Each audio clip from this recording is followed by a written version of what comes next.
Welcome to Christian World News, everyone. I'm Wendy Griffith. And I'm George Thomas. In Canada, a radical sex ed curriculum being pushed in public schools by the LGBT community has parents afraid their children will become confused and even brainwashed. That's exactly right, George. But as I discovered in my recent trip to Canada, there could be a silver lining. This issue is waking up a sleeping church. A family can be made up in many different ways. It's called SOGIE, for Sexual Orientation and Gender Identification, a curriculum that teaches public school students across Canada to celebrate the homosexual lifestyle and that gender is fluid. In other words, your gender is not dependent on what parts you were born with, but rather what you feel like in the moment. There's people that are boys, there's people that are girls. There are people whose gender might be a little bit of both or might even be neither.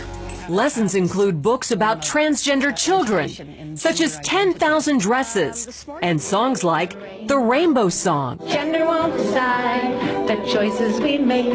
Some boys like dressing up, some girls like catching snakes.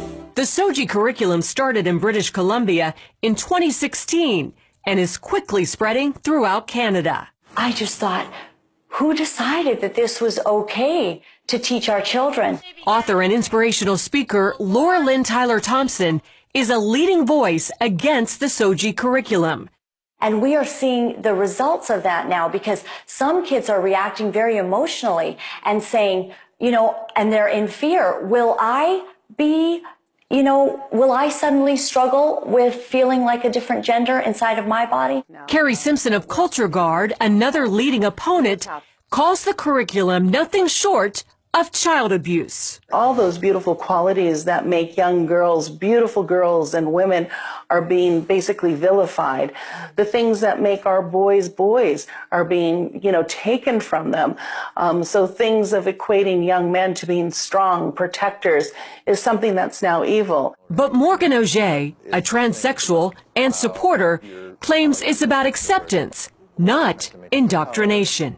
The idea is to teach kids that there are gay kids and there are trans kids and there are trans parents and gay parents in our society, and everybody's wanted and desired. After all, that's what our Human Rights Code says, and it's the role of schools to teach the following of our laws, right? Simpson disagrees, saying she sees SOGIE's real goal as altering our culture from a heteronormative society into one where anything goes, no boundaries, no values, no morals. It's a hedonistic cult, basically, what they're implying. Another blaring example, drag queen story time. It's happening in Canada and America, where some public schools and libraries invite drag queens, some dressed like horned demons, to read to young children. And it's a social deconstructionist agenda. They're using children, little 5-year-olds, to accomplish this.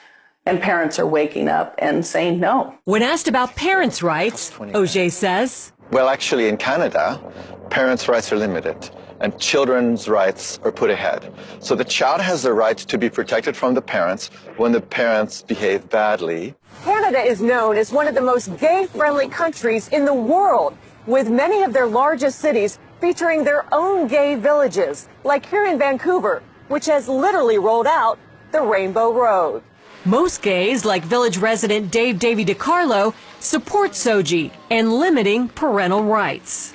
The change that we have to see is sometimes the parents, and the kids are doing actually really okay. This is very scary stuff. Longtime Vancouver area pastor Kevin Kavanaugh says this is far more serious than most Canadian Christians realize. Our problem is not the teachers, the educators, the administrators. This is a battle in the heavenlies. He says Satan is going after their most vulnerable, the children.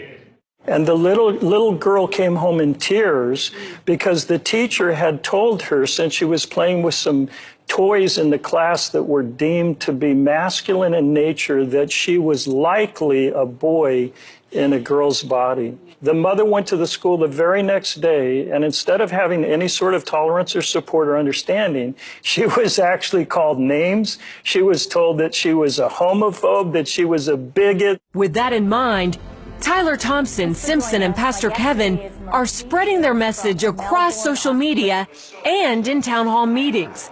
The pro-gay backlash has been fierce. And the hatred and the anger and the bullying that came against us, even though we said, we love you, we don't take from you the opportunity and the freedom to live as you choose.